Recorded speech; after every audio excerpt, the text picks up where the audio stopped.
बेंगलुरु में पाकिस्तान की हिमायत में नारा लगाने के मामले में अमूल्या को 14 दिनों की अदालती तहवील में भेज दिया गया है। कल रात अमूल्या को पुलिस ने जज शीरी जे अंसारी के सामने पेश किया गया था। जज ने अमूल्या को अदालती तहवील में भेज दिया।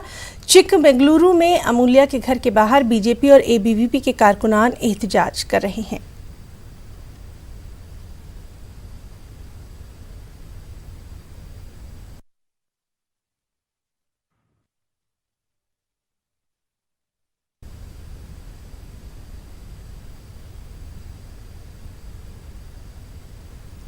ओवैसी के जलसे में पाकिस्तान जिंदाबाद नारे लगाने के मामले में मरकजी वजीर मुख्तार अब्बास नकवी ने कहा कि जो शख्स जहर की खेती करेगा उसे वही काटनी भी पड़ेगी। हमारे साथ बातचीत करने के लिए है केंद्रीय मंत्री मुख्तार अब्बास नकवी। सर, नागरिकता कानून को लेकर जो विरोध प्रदर्शन हो रहे हैं, कहीं ना कहीं अब अराजकता भी दिखने लगी है, चाहे वो शर्जील इमाम के बयान की बात हो और अब ओवैसी की जो सभा थी उसमें पाकिस्तान जिंदाबाद के नारे। देखिए, जो ये लोग बोल रहे हैं वही काटेंगे ना।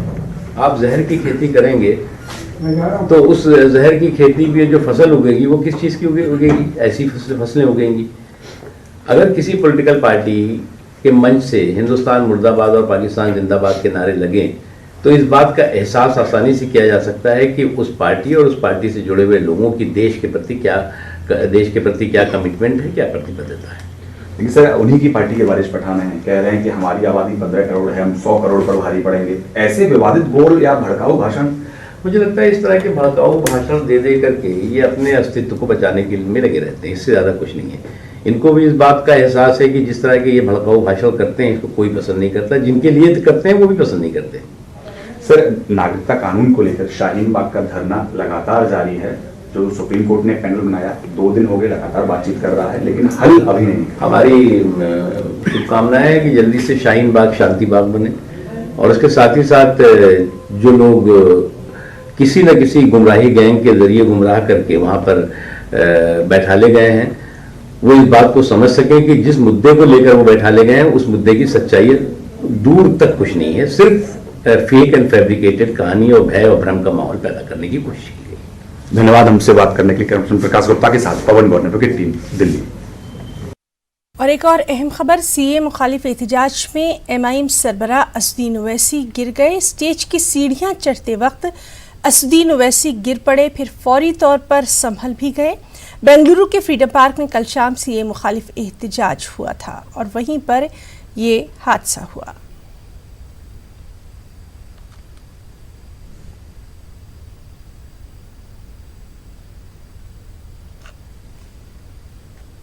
एमएनएस लीडर बालानंद गानोरकर ने वारिस पठान को धमकी दी है और कहा है कि ऐसे बयानात न दें वरना तकलीफ उठानी पड़ेगी।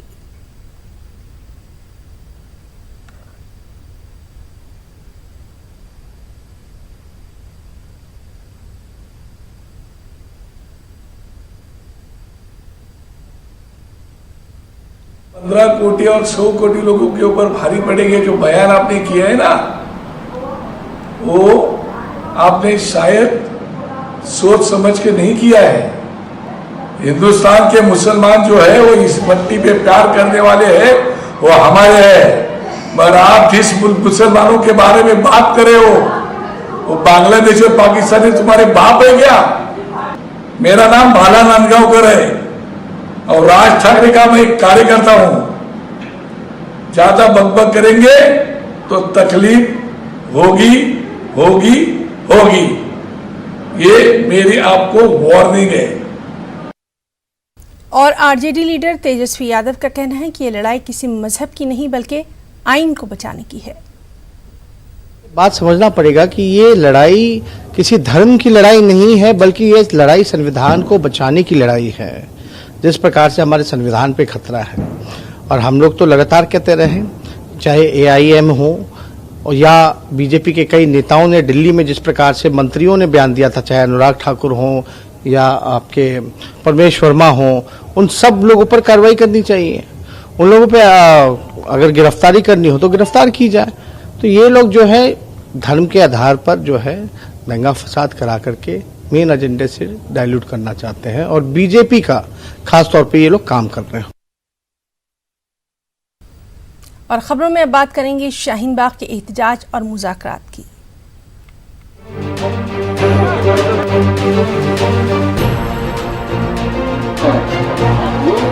एनआरसी है प्यार, ये सब वापिस करवा दो और लिख के दे दो हमें, हम उठ जाएंगे।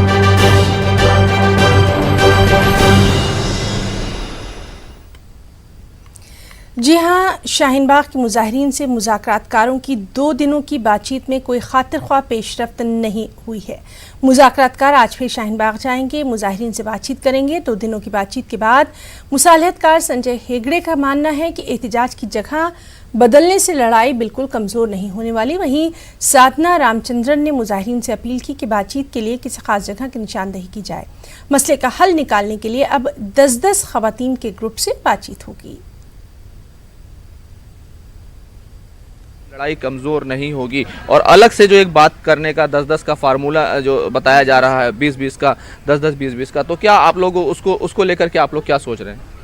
देखिए 10-10 और 20-20 का तो यहाँ पे बात ही नहीं हो सकता, क्योंकि ये पूरी जनता का मामला है, पूरी ख़वातीन का मामला है। तो अगर बात होगी तो हमारी लेडीज़ की तरफ से तो सभी से बात होगी, एक साथ होगी। क्योंकि देखिए किसी भी तरह से हर कोई इस आंदोलन को कमज़ोर करना चाहता है और हम सबसे बड़ी बात यही कहते हैं कि अगर रोड का मसला है, हम सुप्रीम कोर्ट को मानते हैं, उसके फैसले को मानते हैं, उसकी इज्जत करते हैं, पर यहाँ पे अगर रोड का मसला है या किसी भी तरह का मसला है तो इस पे एक स्टोरी ही हम उनको बता सकते हैं। जैसे कि एक खरगोश है, खरगोश के पीछे एक कुत्ता भाग रहा है, खरगोश जाकर एक बिल में छुप जाता है, तो कुत्ता बाहर से उसको देखकर ये बोलता है कि खरगोश भाई तुम तो मुझसे कमज़ोर हो, उसके बावजूद भी तुम मुझसे तेज़ भागकर बिल में कैसे घुस गए? तो खरगोश ने कहा कि तुम अपनी लंच के लिए भाग रहे थे और मैं अपनी ज़िंदगी के लिए भाग रहा था। तो ये यहाँ पर ये छोटी छोटी सड़क और ये आज हमारे सामने कुछ भी परेशानियाँ नहीं हैं और पूरे हिंदुस्तान के सामने ये कुछ भी परेशानियाँ नहीं हैं। जो इसके बाद नेक्स्ट स्टेप जो होगा एनआरपी और एनआरसी, जो ये होगा, ये नेक्स्ट स्टेप जो होगा, ये हमारे लिए सबसे बड़ा मुद्दा है, क्योंकि ये हमारी जान पे बनने वाला मुद्दा है। यानी कि ये जो बात हो रही है कि आप लोग अपने मकाम तब्दील कर लीजिए, अपनी आवाज़ उठाइए, आपके एहतजाज का हक़ बरकरार रहे और ये इससे आपकी लड़ाई कमज़ोर नहीं होगी, इस पर आप क्या कहेंगे? इस पर मैं यही कहूँगी कि ये जो रोड की बातें हो रही है कि रोड खाली कर दिया जाए, कम से कम सुप्रीम कोर्ट की तो मैं मान भी इज्जत भी रखती हूँ और वो हर फैसला अच्छे लेते हैं। तो ये रोड की बात तो ये समझ लिए कि एक भाई बहन है, हम एनआरसी की वजह से ही तो रोड पे बैठे हैं और तो कहीं जगह है नहीं। तो पहले एनआरसी को सॉल्व किया जाए, फिर तो रोड अपने आप खाली हो जाएगा। क्या कोई अल्टरनेट है मुज़ाकरातकारों की तरफ से, आप लोगों की तरफ से, अगर इसका अल्टरनेट हो सकता है? कोई बातचीत इस सिमत में कुछ हुई है? कुछ थोड़ा सा भी कुछ इंदिया दिया गया है, कोई इशारा दिया गया है? अच्छा, अल्टरनेट हो सकता है कि अगर सरकार ये लिख कर दे 10 मिनट में ही खाली हो जाएगी रोड, सिर्फ लिख कर दे दे कि हम एनआरसी ला ही नहीं रहे हैं, एनपीआर कर ही नहीं रहे, लिख कर दे दे कि आप जिस चीज़ से डर रहे हैं ना, हम लिख कर दे रहे हैं, ये चीज़ें नहीं होंगी सर, 10 मिनट नहीं लगेगा, हम सारे अपने घर चले जाएंगे, बस यही इसका हाल है। और वहीं शाहीन बाग में शिवरात्रि के मौके पर शिवजी का पोस्टर लगाया गया है और ये पैगाम देने की कोशिश की गई कि ये एहतजाज किसी एक मजहब का नहीं है, बल्कि हर मज़ाहिब के लोगों का है। ये आइन बचाने की लड़ाई है। आज शाहीन बाग में एक अलग तरह की तस्वीर देखने को मिली है। यहाँ पर भगवान शिव का फोटो लगाया गया है जिस पर लिखा हुआ है, मोदी जी मैं सब देख रहा हूँ, डोंट डिवाइडेड अस हैशटैग। ये तस्वीर है, ये कहाँ लगी है? ये शाहीन बाग में लगी हुई है और यहाँ पर तमाम सारे लोग मौजूद हैं, उनसे बात करेंगे। लेकिन अहम बात यह है कि तमाम तरह के यहाँ पर जिस तरह से पोस्टर बैनर लगे हुए हैं, तमाम तरह की जो हमारे नेशनल हीरोज़ हैं उनकी तस्वीर लगी हुई है, एंटी-सीए पोस्टर स्लोगन्स लगे हुए हैं, लेकिन उस सब के बीच ये तस्वीर यहाँ पर लगी हुई है जिस पर लिखा गया हुआ है सत्यम शिवम सुंदरम, डोंट डिवाइड अस, और मोदी जी मैं सब देख रहा हूँ। तो यहाँ पर तमाम लोग मौजूद हैं, उनसे ज़रूर जानने की कोशिश करेंगे कि इस के ज़रिए से क्या मैसेज देने की आप लोगों ने कोशिश की है। ये जो लगाया गया है, क्या मैसेज है इसका? असल में इसको हमने नहीं लगाया था, कुछ लड़के आए थे उसके नीचे लगा के चले गए थे। यहाँ नीचे लगा हुआ था ये इस तरफ, तो हमने कि किसी धार्मिक को ठेस ना पहुंचे इसलिए हमने उसके ऊपर लगा दिया ताकि लोग इसको एतराज नहीं करें, इसलिए हमने इसके ऊपर लगा दिया। मैसेज क्या है, मैसेज क्या है इसका? मैसेज इसका ये है कि हम सब एक हैं। ये प्रोटेस्ट जो चल रहा है ये एक कौम का नहीं है।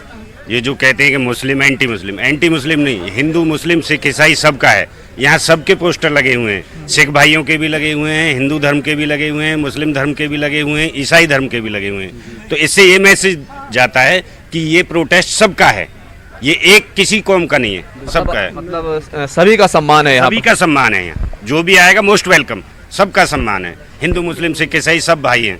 यहाँ पर जो ये लिखा गया कि डोंट डिवाइड अस, हमें हमारा बंटवारा मत कीजिए, और मैं सब देख रहा हूँ। तो इसलिए लगाया गया सर कि भगवान भी शिव जी भी समझ रहे हैं, देख रहे हैं कि मोदी जी कितना गलत कर रहे हैं।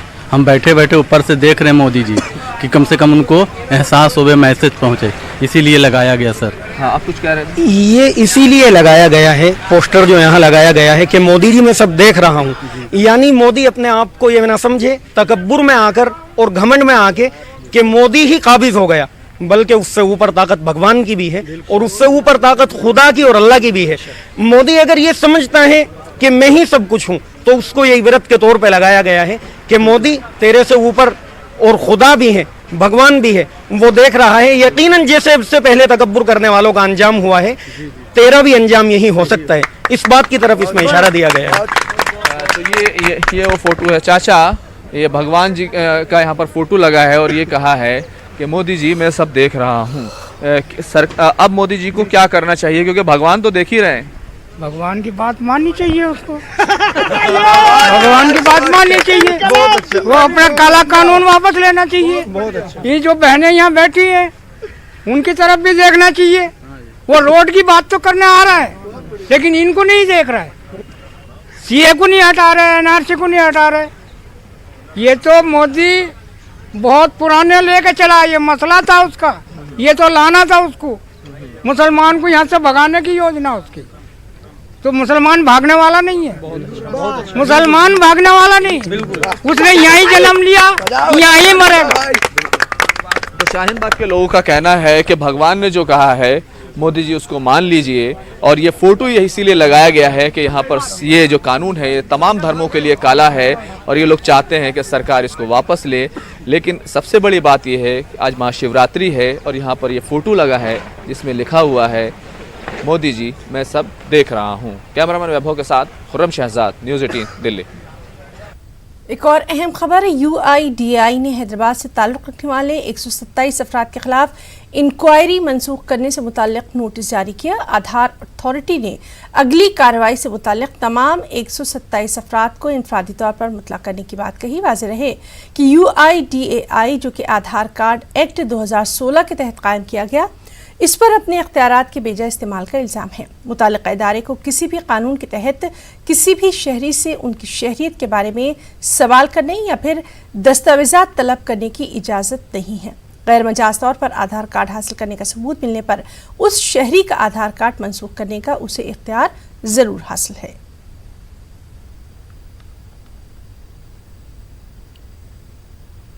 एक और अहम खबर, पेरिस में जारी फाइनेंशियल एक्शन टास्क फोर्स की मीटिंग में पाकिस्तान के हवाले से फैसला लिया जाएगा।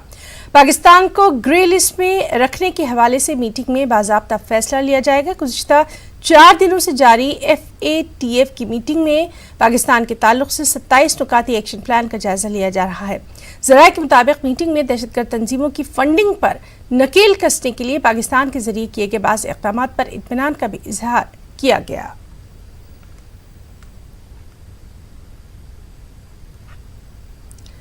वादी में नई नस्ल को तालीम के नूर से आरास्ता करने में निजी स्कूलों में काम करने वाले असातिज़ा का रोल काफ़ी अहम है।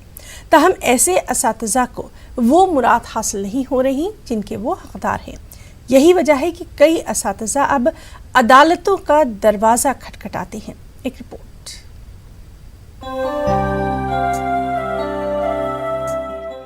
मिनी सेक्रेटरीट कुलगाम में कायम असिस्टेंट लेबर कमिश्नर के ऑफिस और अहाते में ये भीड़ उन असातिज़ा की है जो कम तनख्वाहों पर काम करने के बावजूद तनख्वाह व दीगर मराहत से महरूम हैं।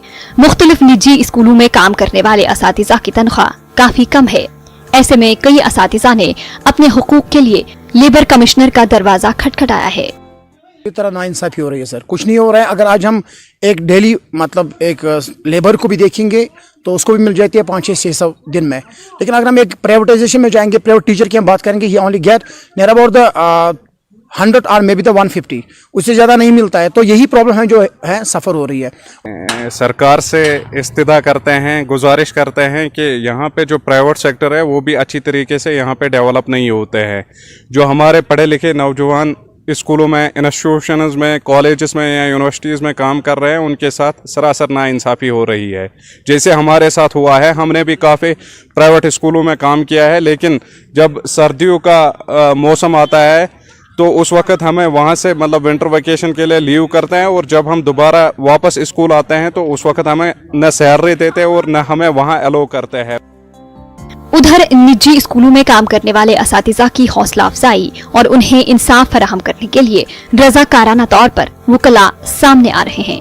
इस बीच लेबर कमिश्नर के मुताबिक निजी स्कूलों में काम करने वाले असातिज़ा को इंसाफ दिलाने के लिए सरकार और मुतल्लिका महकमा पेश है।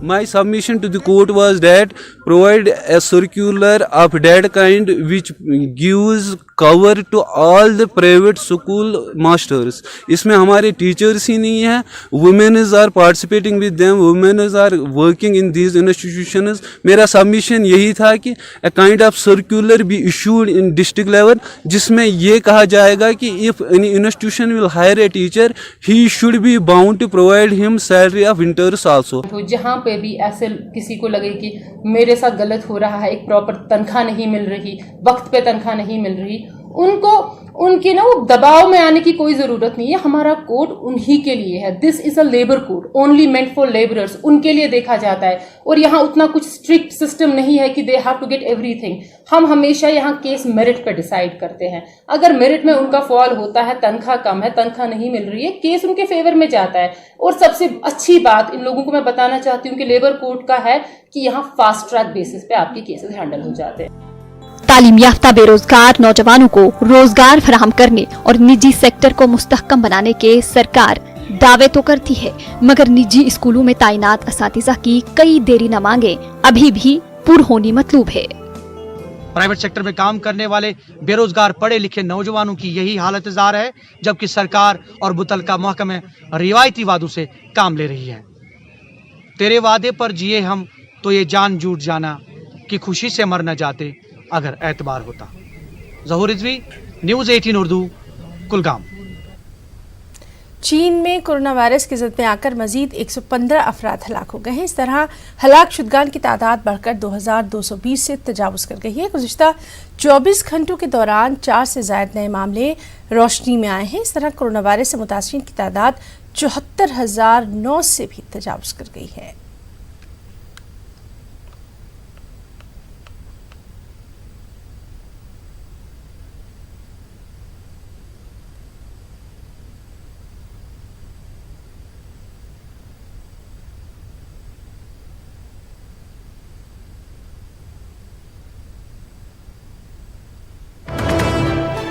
और इस वक्त की अहम खबर, म्यांमार के सदर हिंदुस्तान के 4 रोज़ा दौरे पर हैं।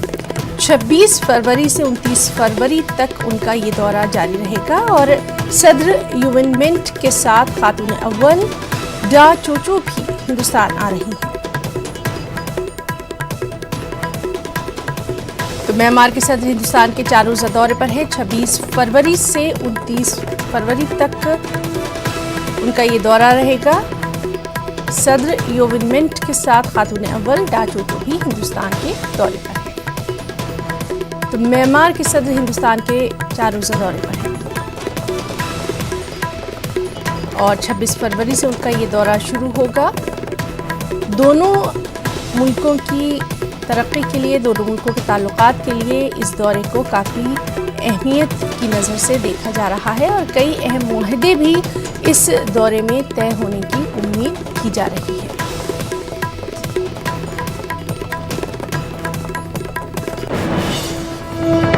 हिंदुस्तान में अमेरिकी सदर डोनाल्ड ट्रंप की शानदार इस्तकबाल की तैयारी जोरों पर है। ट्रंप की 2 रोज़ा दौरे का आगाज 24 फरवरी को अहमदाबाद से होगा। अमेरिकी सदर दुनिया के सबसे बड़े क्रिकेट स्टेडियम में पीएम मोदी की मौजूदगी में 1 लाख लोगों से खिताब करेंगे।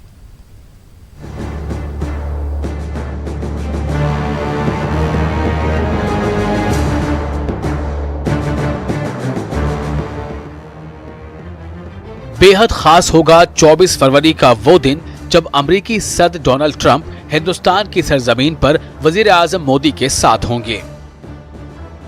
ट्रंप के इस दौरे को शानदार और यादगार बनाने के लिए अहमदाबाद में खास तैयारियां की जा रही हैं।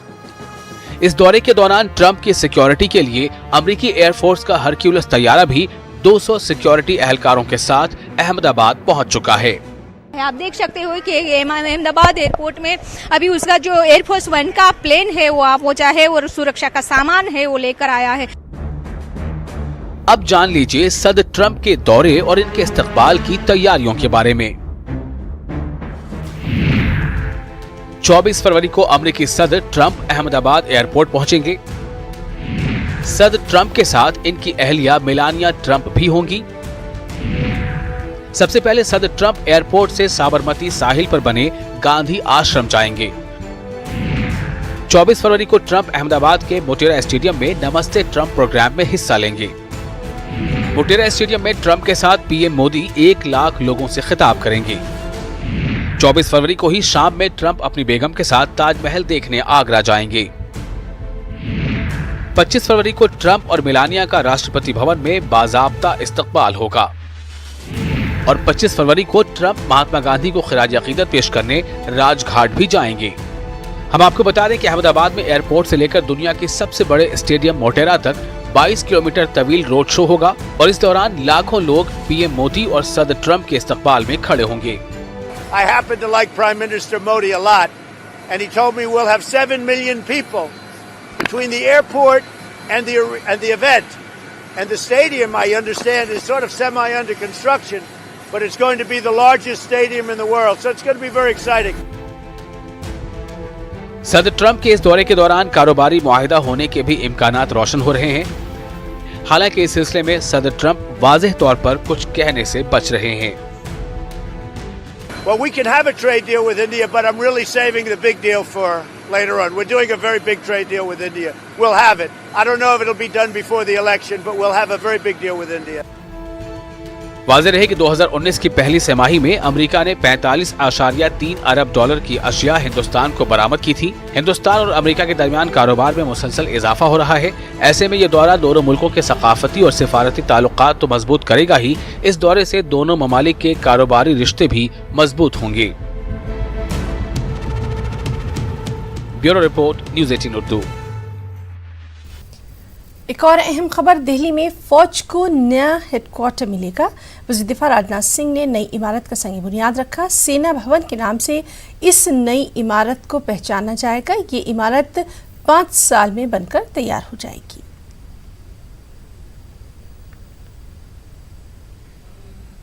पहली शिला, पहले पत्थर को आज हमने रखा है। वैसे तो बहुत सारे पत्थर इस भवन के निर्माण में लगेंगे, लेकिन पहले पत्थर को आज हमने यहां रखा है। और जो पहला पत्थर रखा गया है वह सदैव नींव में ही रहेगा, वह शिखर पर इस भवन के नहीं पहुंचेगा, वह नींव में ही रहेगा। और मैं यह मानता हूं कि यह जिस पत्थर को हमने रखा है। इस वक्त की अहम खबर, इमाम सदर असदुद्दीन ओवैसी ने वारिस पठान के बयान की सरजनिश की है। तो बेहद अहम खबर, इमाम सदर असदुद्दीन ओवैसी ने वारिस पठान के कल जो बयान उन्होंने दिया था उसकी सरजनिश की है। इमाम तर्जमान है वारिस पठान, कल उन्होंने एक बयान दिया था और इसकी सरजनिश असदुद्दीन ओवैसी ने भी की है। हालांकि हमने ये भी देखा था कि उनके इस बयान को लेकर काफ़ी सियासत भी गर्मा गई है और अब ये खबर है कि खुद असदुद्दीन ओवैसी ने वारिस पठान के बयान की सरजनिश की है।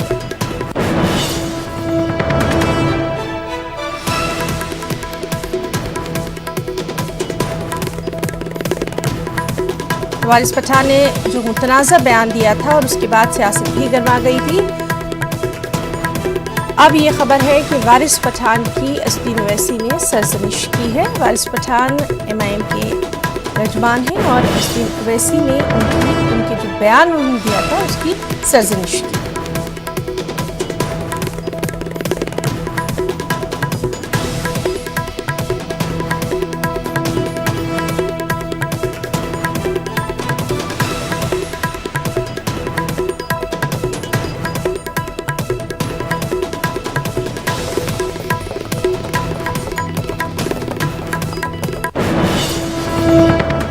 खबरों में इतना ही। आदाब।